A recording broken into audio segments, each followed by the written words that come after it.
Welcome to the Juice Box with Juice Springsteen, covering the week that was in professional wrestling.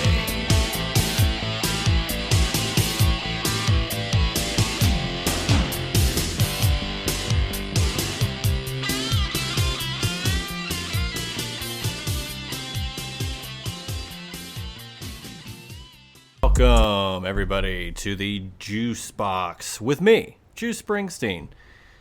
This is the first test episode that I'm going to be putting out there to the world. Trying to figure out this thing. Got some new gear, figuring out how it all works and lays out and formats and all that good stuff. Having some fun along the way.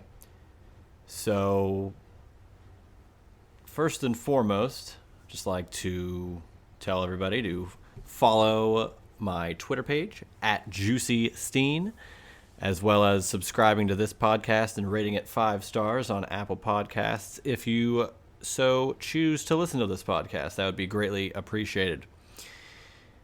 All right, let's just get into it. The week that was. I will not be discussing the chaos of the potential WWE sale now that Vince McMahon is back as the executive board of directors, chairman, whatever you want to call it. He now has the power to get this thing sold. Will it go to Disney? Will it go to the Saudis? Will it go to Tony Khan? Will it go somewhere else? I don't really have that answer, but it'll be interesting to see where everything falls into place. And, someone's going to own it.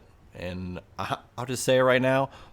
If you have WWE DVDs, VHS tapes, any sort of physical media that you covet and you're thinking about maybe moving on and just doing streaming, I say wait, considering whenever everything went to Peacock from the WWE Network, the edits were even worse. Licensed music was still not there. Some stuff was just not uploaded to Peacock, and there's just a litany of terrible, terrible things that streaming has actually done to the video library that WWE owns. It is a great tool, and I am so thankful that the WWE Network came out when it did, and grateful that we have it to watch WCW pay-per-views countlessly that I've seen 1,000 times, because it gives me a great deal of nostalgia, and I love going back and, reliving the glory days of WCW.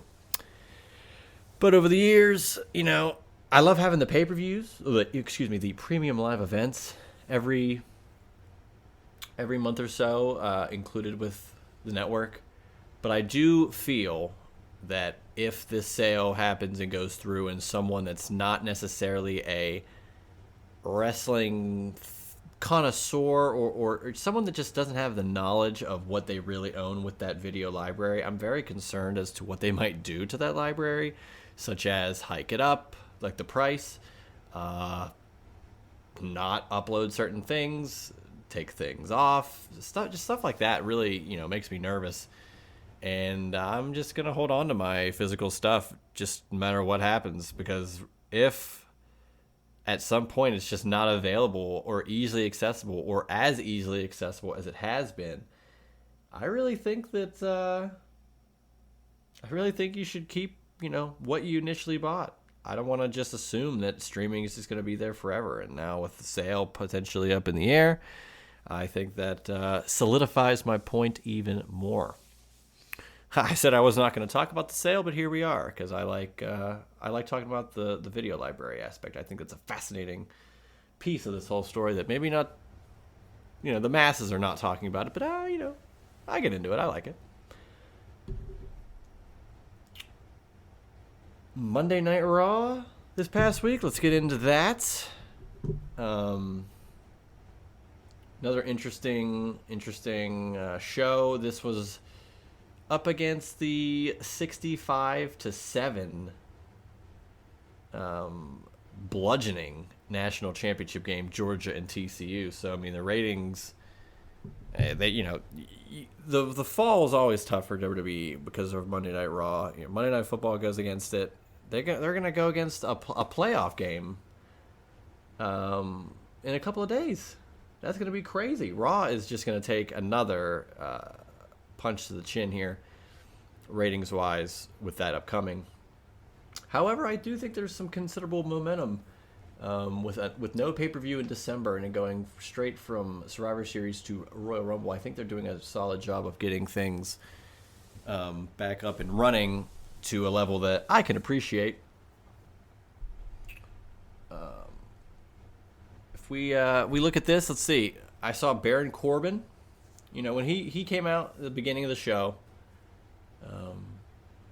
interrupted Kevin Owens. He has better gear, but I still think it sucks. I still think he needs more of a makeover than just slapping JBL on him. Just because JBL's with him doesn't necessarily mean he's something worth, a segment on TV for. And I have a lot of faith in Baron Corbin. I think he's a great talent. I just don't know if this is the right call for him at the moment. But, I'm no booker. We'll see what happens, I guess. Rumble to Mania is always an interesting time. Maybe JBL comes out of retirement and wrestles Corbin at Mania. You heard it here first. So yeah, that I saw. That was, not good. I like to tap into the Alexa Bliss of it all. How is she going to necessarily benefit from this Bray Wyatt Uncle Howdy stuff that's been going on? Her matches are being interrupted rather. I see, I'm talking about football. Football's on the mind.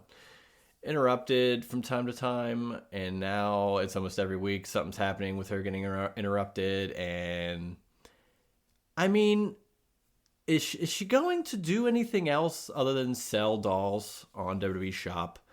And that's not a knock on Alexa Bliss. I have such a soft spot for her. I think she's a fantastic talent. One of the better underrated talents over the past 10 years in WWE.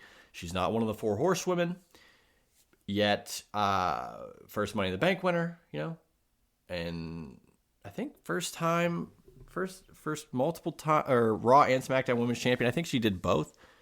So the accolades are there, and I think she's a great worker. And then they saddled her with Bray Wyatt a couple of years ago, and I thought it was a great, idea. And then Bray got canned. And all of a sudden it was, well, we have Alexa Bliss still, And they just kept the same gimmick, and it just doesn't work without Bray. And they made her, nuts, and she's got this doll that sells to kids, which is great. I'm not knocking that. But, now Bray is back, and it seems like she's back in there again. Now, again, I have no problem with certain things booking-wise, be it Baron Corbin, Alexa Bliss, whoever. But I don't know how much mileage Alexa Bliss has on her own, so I'm hoping, as alone in the sense of she's with Bray and Uncle Howdy, or whatever this storyline is, but I still think she's out on a raft by herself. I don't see her as a part of this as she once was a couple of years ago, which, again, not her fault, but I don't know. With WrestleMania looming, I really think that there's room for her on the card, but where and in what capacity, I am unsure. Something I am more sure about these days, though, is how seriously I'm taking Austin Theory as a legitimate top guy. I'm going to say it. Top guy. I think he's top of the card. He's right there. He's United States champion, and he wrestled Rollins, and he's had some good matches with Seth. But I really think he is so close to becoming a big deal. And I would not. Now, I would not be surprised yet. I'm still predicting that Cody Rhodes wins the 2023 Royal Rumble. I'm still going to go with that prediction. However, I think that Austin Theory could be in the Final Four and be jettisoned into another stratosphere of superstar. And I would not hate if he goes after a John Cena at WrestleMania. I think his promos have improved. His gear has improved. His promos have improved. If I said that already, I'm saying it again. The other thing is, all of a sudden stopped with whatever his gear and how he looked, and now he has facial hair with different gear. It kind of gives him this edge, for lack of a better term, and a different side of him that I think is very promising going forward. And it really is wild to see that just a slight change like facial hair could really do something for a competitor. And I think Austin Theory is one of those guys that benefits from that type of change. And it's wild that I'm watching the show and I've seen him do what he does. And now I'm like, you know what? I think he could be a finalist in the Royal Rumble. I think he could take on John Cena at WrestleMania and really, go above and beyond. That's also not to, ignore the fact that he dropped the champ is here. Interesting way of phrasing it. Cena being a former United States champion as well, being a young, brash, up-and-coming guy. Austin Theory's not rapping anytime soon, but I think he's got a stronghold on this top heel character that he's carved himself here. So hoping that that'll continue going forward. And another guy I'd like to mention while we're still talking about Raw, that's on another level in my opinion, is Dominic Mysterio. Again, it's so simple what a subtle change in look or an angle that they run. He goes to jail after, he goes to Rey Mysterio's house, his family's house for Thanksgiving, beats up Rey, chaos, comes back for Christmas, and they say, you're done. And they had him whisked away in a cop car. He said he wouldn't make it in jail. Comes back. He's got Rhea next to him. He's got Damian Priest with him. And he's got Finn Balor with him. And his promo work is great. The look, he looked like Prison Mike out there, but it was legit. His comedy is pretty good. He really is coming into his own, and it's so nice to see after, God, I remember him being that little kid at SummerSlam 05 with the custody of him being held up in a ladder match between Rey and Eddie. And now you see how much he's grown in front of us, and he's in a prominent, role now. He's working in the ring almost every week and doing a great job, and potentially could be a tag team champion in the coming weeks, which would be wild. So props to Dom Mysterio. And, here's hoping that he can eventually not break away from Judgment Day, but once Judgment Day kind of fizzles at some point, not saying soon, but at some point, he can really go into his own as a singles competitor. And I think if he continues along that path, it would be smart, it would behoove of him to, even if not in Judgment Day, have Rhea Ripley, Mommy, by his side. I think it would really help his character going forward, and I think it'd be a really cool wrinkle to that character. Leaving a group, keeping a guy, a valet of sorts, but really, she's just as tough as any other wrestler in the locker room. So it's kind of like a heater, like Shawn Michaels and Diesel when Rhea Ripley is Diesel. So.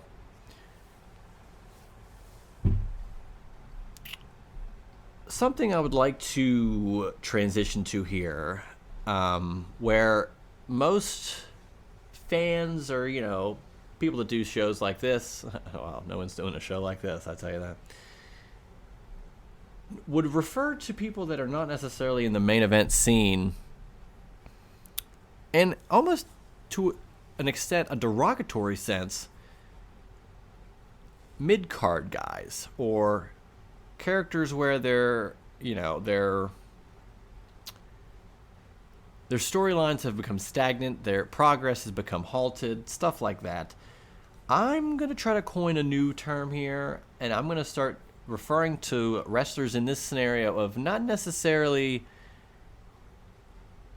they're not necessarily in the mid card, or their character work or storylines are stagnant, but it's just some stuff is just not working, or they're kind of in a some would say a holding pattern, and they're just waiting to go forward. I would like to now dub these types of wrestlers as wrestlers that are in traffic.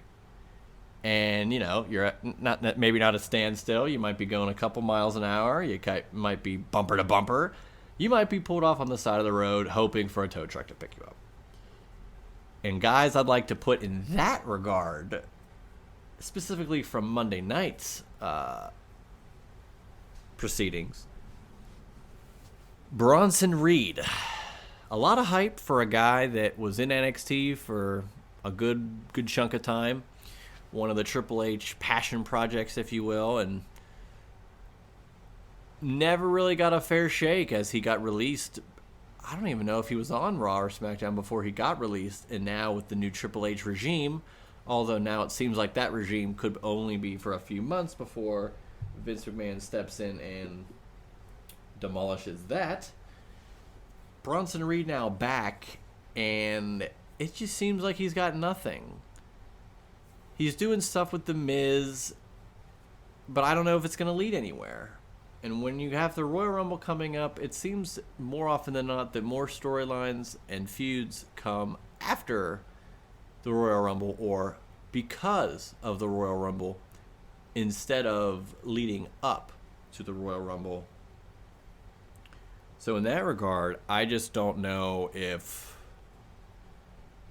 Bronson Reed has anything going forward that necessarily will be beneficial to him. I don't know where his stories will go if he's not paired up with The Miz after Rumble. I don't know what that means, where that really stands, So we'll have to just see. But he's one of the guys that's in traffic right now that I would refer to. Someone else, two guys, as a matter of fact, would be Gallows and Anderson, the OC, if you will. I like both these guys, big time in New Japan, big time in WWE. Them and AJ Styles really have, formed their own little niche as a Bullet Club offshoot in WWE. But I think now, especially with AJ injured, potentially until WrestleMania, hopefully not at WrestleMania. Hopefully he can make a match happen at WrestleMania.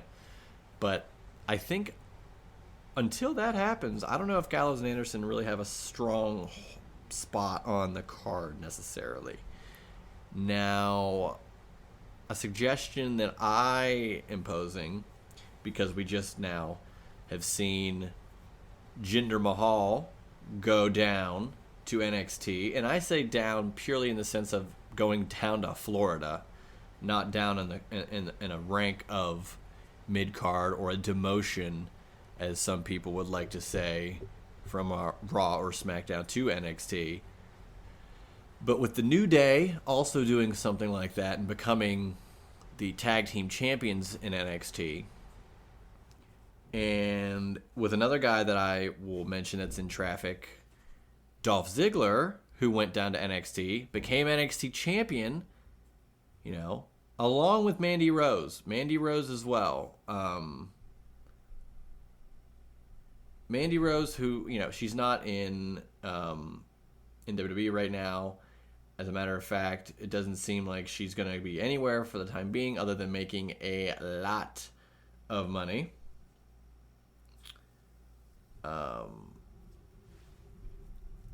I think both Dolph, who went down there, Mandy, who was there for a bit, really elevated the NXT brand as it was coming into this new 2.0 regime and vision, if you will. And I think it only benefited everybody down there that Dolph, Mandy, New Day were there. And I don't think it's a demotion. I think it's just another brand that you can elevate new talent with if you've got some veteran talent that doesn't care about their status. Like, you're in WWE, your status is fine. Go to NXT and do something a little different. Perform for a smaller crowd. And I think it's a beneficial tool for a lot of guys and women out there. I would like to suggest now, drawing this back, Gallows and Anderson, I think would be pretty cool in NXT. I think they could, they could feud with a couple teams down there and get over on some of them, put some more over, do stuff like that. And I think it would really help out.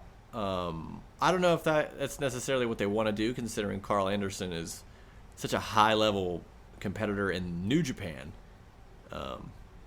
So he might think that is a demotion, but I don't know. I really like the NXT 2.0, now just NXT. The vision of it is we're processing our own guys. We are making our own talent. This is what we want on the main roster. This is how we want it to look. This is how they're doing it exactly what they want. If they bring people in, they do whatever they need to do with them, and then they put them on the main roster. It is not going to be what NXT was 2014 to 2019, which was, peak NXT with Adam Cole and Undisputed Era and Gargano and Ciampa and Shinsuke, Sammy, KO, all these guys that came through NXT, and when NXT was at the height of its popularity. FTR, I mean, come on. With that, I think that era it can never be replicated. But I do think that the new vision, by kind of interspersing talent from Raw and SmackDown into NXT and making it more of a communal kind of not a training ground either, but it just get your reps in with less fans, but maybe higher level talent in some degree with a New Day or a Dolph or a Mandy Rose, So yeah, but back to guys that are in traffic. I do think Dolph Ziggler's in traffic. I don't know if he's got anything going other than just putting some more guys over, which he does well. But I don't know if he's got anything going forward that's going to be, anything of substance for his character. Because I think once you become NXT champion and then you are out of NXT and you're back on Raw, you just kind of float around for a while, and I think he's fine with that. It's just, I don't know. We'll see what he wants to do going forward. Now to AEW, and if you notice, I will not be talking about SmackDown because I will be talking about that next week, if applicable. Recording this on Wednesday or Thursday for a Thursday or Friday post requires me to pretty much do whatever happened on Friday plus Monday and AEW. But for the sake of this particular test run, I'm just doing Monday and Wednesday. So Dynamite last night, LA, the Kia Forum. They even called the 7th match of a best of 7 series Game 7. They referred to it as Game 7 multiple times, which, AEW, for all it's done, I love that they've kept it's kind of like a sport. They treat it like a sport. They got rankings, they have win-loss records, stuff like that matters. Tony Khan, licensed the NBA on NBC.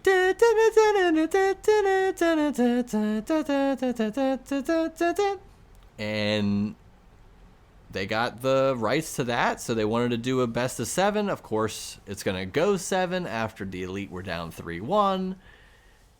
And they have the game, Game 7 in LA. And it was so cool. The ladder match for the Trios title, the Elite defeats the Death Triangle in an incredible ladder match, as if they wouldn't have put on an incredible ladder match. And I think after all the stuff that happened at Brawl Out, with the post-show scrum chaos, I think that finally, they're back in the saddle. They're carrying on. They're the champs. And I think, it'll help going forward now that they have an established trios title. Champions that were champions from the beginning. And hopefully they can... now they can start doing trios title defenses and matches and have Kenny and the Bucks be a trios team and solidify the trios as a division. And I kind of want to look at it not in the sense of types of wrestlers, but the type of energy you're going to get from trios matches. I'd like to think that the AEW trios division is akin to the WCW Cruiserweight division if done correctly, where if they put them on first or if they have them in a ending match, you can treat it as we got to get the eyeballs on this incredible match. It's basically the PWG division, which is awesome. Trios matches are huge in PWG and certainly on the independent scene a lot more than on, in WWE or main stuff. But I think that with this being the case now, these guys being able to be the trios champions and potentially wrestling every week, if not almost every week, I think they can put a lot more eyes on certain talent that can be in a group of three and elevate them, because the Young Bucks and Kenny don't need the elevation, no pun intended. They just need, if they have the titles, they can elevate others that want to chase, and then at some point you can give the titles to a newer team that's not Death Triangle. Maybe House of Black takes it. I think that would be a strong choice, and you elevate 3 different people at once, per team, and I think that's a strong move. So that was an incredible main event last night. As we work backwards, a little note here. I think Jungle Hook is an incredible coined tag team name for Jungle Boy, Jack Perry, and Hook. Hook with a T-bone hookplex to Big Bill. My God. I would say where'd he get that from, but good Lord. Your dad is Taz. You can suplex anybody. Ask Bam Bam Bigelow.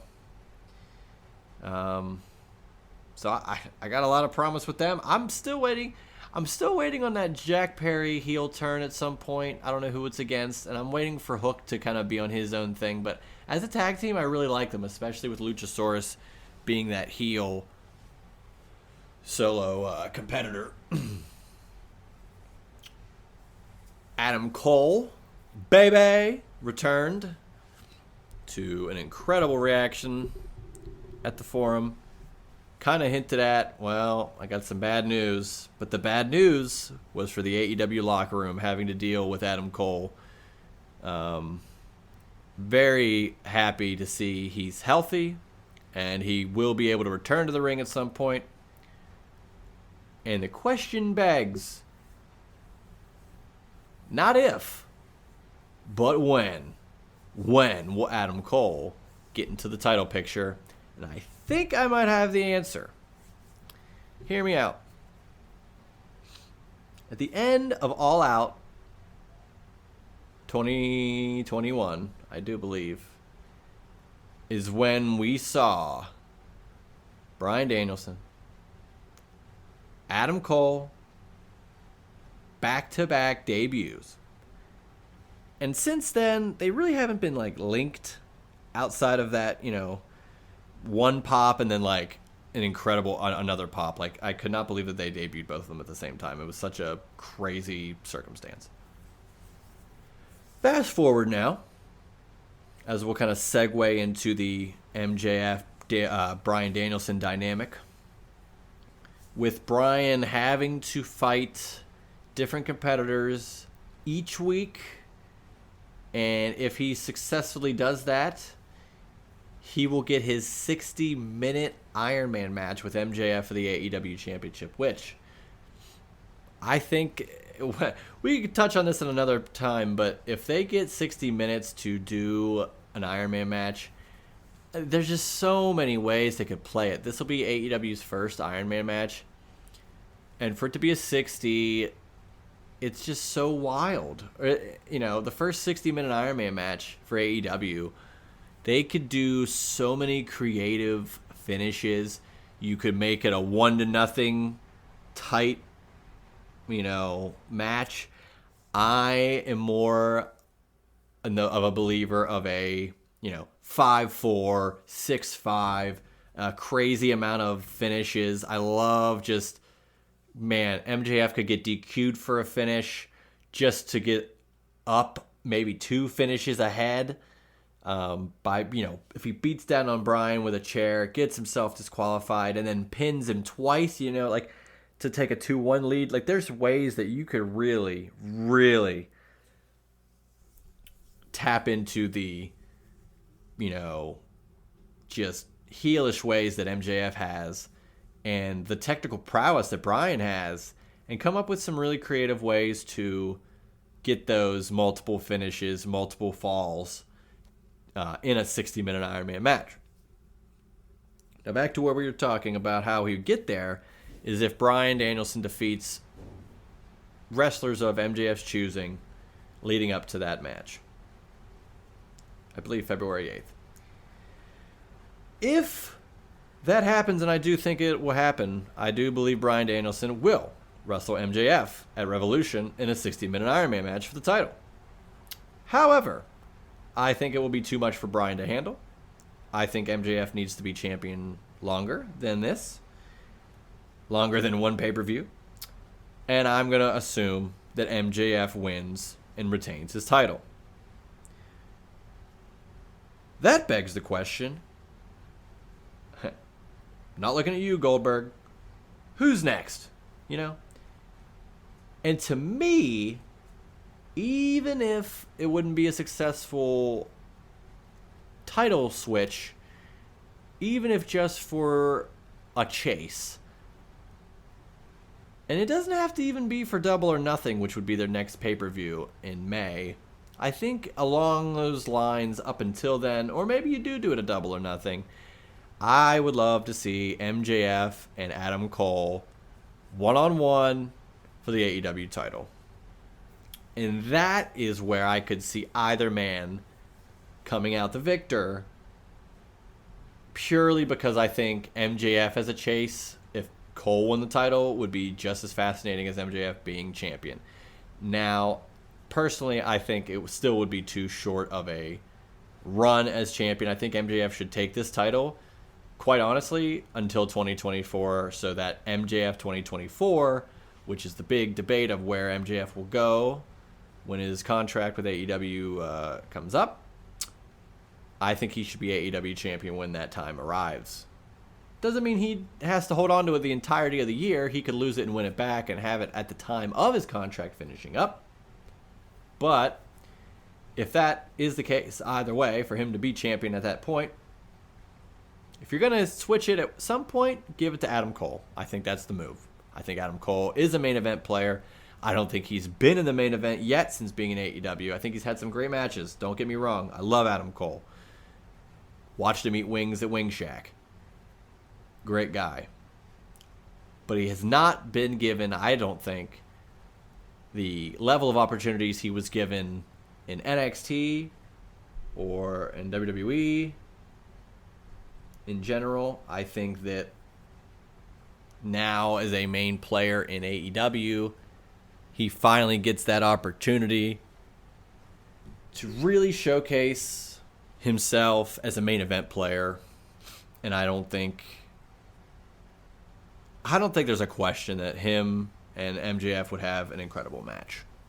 So I think that's where MJF and Bryan Danielson go from here. I think the match definitely happens at Revolution, but I think Adam Cole should be the next man up. Now, when that can happen, again, it all depends on when he can be in the ring more or less full time. We'll figure that out as we move forward in time. Got one other little note before I get to, I think, the final note of this episode. Be a little short today. But, I'm trying to do this in about 45 minutes or less. Considering it's just me, talking to myself is kind of annoying. So, like to get a quick and concise 40 to 45 minutes every week so that this is palatable and no one gets bored of me, which would be great. Action Andretti and Ricky Starks. I don't know if I would have ever thought that Action Andretti would all of a sudden be in a, I don't want to say high profile, but he's working with Starks and Jericho and JAS, so it's pretty high level for AEW. They cut a promo. They had a spat, Starks and Andretti. Andretti having the emotionally charged upset of the century win against Jericho a couple weeks ago. Maybe it was last week. Get everything mixed up. It's the end of the year, beginning of a new year. Everything gets spliced together, as this show will be with some other clips at some point. But Action Andretti and Starks last night, they're on the ramp. They're cutting promos against the Jericho Appreciation Society. Action Andretti, at first, I'm like, man, here we go. This is a big moment for this kid. He had one shining moment in the match with Jericho. Here you go. Give him a mic. It's going to be dangerous. Is he going to be a cardboard box out there and say nothing? Is he going to be just plain? Not really. I was pretty stunned by the amount of charisma that Action Andretti had. And he didn't flub any lines. He came off pretty genuine, I thought. And I think it's going to lead to some sort of blood and guts match potentially with JAS getting 5, and then Starks, Andretti, and who knows who else could come into the fray for that. But Andretti has some charisma. I'm really stunned. Now, it could be the fact that he's working with Ricky Starks, who, let's be real here, is about as close as you could get. It's so hard to phrase this, because not with the charisma, but just the overall feel and look, be it intentional or not. I can't look at Ricky Starks and not think about comparing him a little bit to The Rock. And that might be low-hanging fruit, but it's delicious fruit. Ricky Starks, I think, has a ton of charisma. He gives a ton of emotion in the ring. He's very, very popular. Every time he comes out, his theme music's great. I think he's got a really, a total package. The look, the promos, the in-ring is great as well. Don't sleep on him there. And I don't know. I think him and Andretti, I wouldn't have pinned it. I would not have pinned Action Andretti not only to beat Chris Jericho, but to now be given the microphone, given some stuff that's not, I'm just going to beat you up, like jumping Jeff Farmer stuff. Like, he's really kind of coming into his own, just like kind of fed here. You're going to do a promo against Jericho. And it's interesting that you give Andretti a mic against Jericho, a young guy going against Jericho when, 24 years ago, speaking of The Rock, and this is kind of coincidental, Chris Jericho debuts in the WWF. Who does he interrupt? Who does he go toe-to-toe with on the mic? The Rock. And now, some will be very critical of Chris Jericho and how he potentially is, stealing the spotlight from the younger guys, or it's all for his big agenda, when I think everything that he touches benefits more than is put into the shadow of Jericho. I don't think Jericho doesn't need a spotlight. He doesn't need to be put over. He is to me, a top 10 of all time professional wrestler. That's a combination of all of it. In-ring, promos, charisma, the whole package. Chris Jericho is top 10. His longevity, his ability to, he's a chameleon. He literally is just a different type or form of character almost every couple years. I mean, think about it. You know, White Meat Babyface and Smoky Mountain. Comes ECW, Lionheart, Chris Jericho. WCW, Lionheart, Chris Jericho turns into a comedy thing. Has Ralphus. He has Armbar. You know, 1,000 and however many moves. The big list, piece of paper. Goes to WWF. Huge star. Great look. Then he defeats Rock in Austin. In the same night, becomes a huge main eventer. You know, like main events of WrestleMania with Triple H. Has some interesting runs, you know, up until 2005 and he leaves. Comes back 2 years later, shorter hair, different dynamic, more exciting. You know, the Painmaker, he worked in New Japan. I don't have to go over the list, no pun intended again, of how Chris Jericho has been able to evolve as a person, character, in-ring, out-of-ring, whatever, in wrestling. And I think it's just going to continue. So if you work with or around Jericho, or you're in a program against Jericho, you're going to benefit. And I think in a good way, in a big way. And I think Starks and Andretti, if this is the path they're going to go, are only going to get bigger. They're only going to get more popular. You know, it's easy to pick on Jake Hager. And again, these guys are kind of been established. They don't need to be, you know, in a big program necessarily to get over. I think the presence of the guys they're around will collectively get themselves all over. And I think that's a great thing.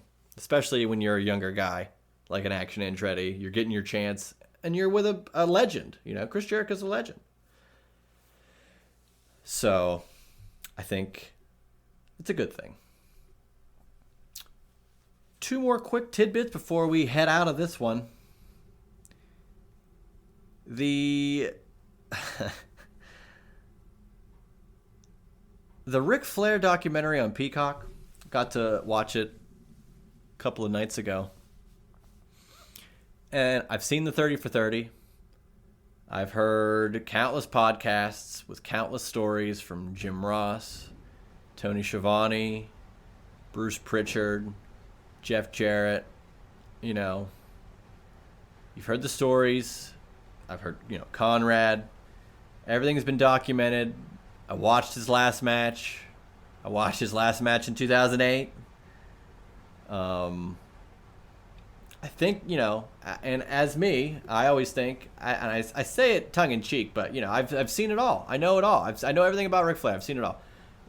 Plane crash, struck by lightning, still worked for 30 plus years, triumphs, a lot of tragedy, still Ric Flair today, always will be the man. You can't deny the legacy and the impact he's had on the world, like culture, not just like wrestling, but culture. Literally, in the world, Ric Flair has as an imprint, a footprint, double footprint, as a lasting impact. And rewatching or watching this documentary and seeing this new documentary and seeing some of the things that I've discussed now, but back to back chronologically. And yeah, I put Jericho in top 10 as, you know, overall best in pro wrestling for character and, you know, promos, charisma, in-ring, etc. I will say this now, and I don't think this is controversial. And, you know, I will defend this until someone else comes along in my lifetime, but spoiler alert, I don't see it happening. Ric Flair is the greatest professional wrestler that has ever had the chance to do it. That's it. Bar none. I think best overall in every facet that he's done anything in the ring. Out of the ring. On the mic. You know. Elevate talent. Evolution. emotional moments. Starrcade 93. WrestleMania 24. Royal Rumble 92. When you really sit back, and by the way, again, all those things happened after he got struck by lightning and after he was in a plane crash. I just don't think you can deny how important Ric Flair is to the professional wrestling industry. Like him or not. And I know a lot of people don't, and I know a lot of people do. I think at the end of the day, I think Ric Flair is the greatest professional wrestler of all time.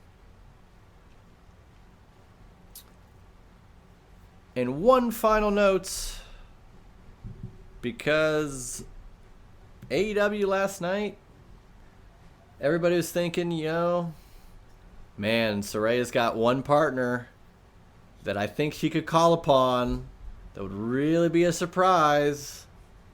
And Britt Baker even dropped a boss line last week or 2 weeks ago, and the hype was there. And if you're a fan of all wrestling, you saw Mercedes Moné, previously Sasha Banks, debut in New Japan Pro Wrestling and making quite the statement. Not a Banks statement, though. And in doing so, struck quite the hype for a potential debut in AEW as a partner of Saraya in this tag match against Britt Baker and Jamie Hayter. AEW, however, did not show us the money. Sorry, I had to do it. She did not show up. She was never advertised, yet people are still angry. And as this podcast comes to a close, I would just like to say, not everything has to be a huge surprise on Dynamite. Maybe it'll happen at the pay-per-view. So that's it. That's it for this episode of The Juice Box. I am Juice Springsteen. Once again, you can subscribe to this podcast going to juicysteen.podbean.com or on the Apple Podcasts app and give us a 5-star rating. That would be incredible if you could do so. Really would appreciate that. And you can also, again, follow me on Twitter at JuicySteen. Shoot me a follow. Let's chat wrestling, Seinfeld, football, anything you want. I'm Juice Springsteen, and this has been the Juice Box for this week. And I'll see you guys next week with some more. That was the Juice Box with Juice Springsteen. Make sure to subscribe to the Juice Box wherever you listen to podcasts.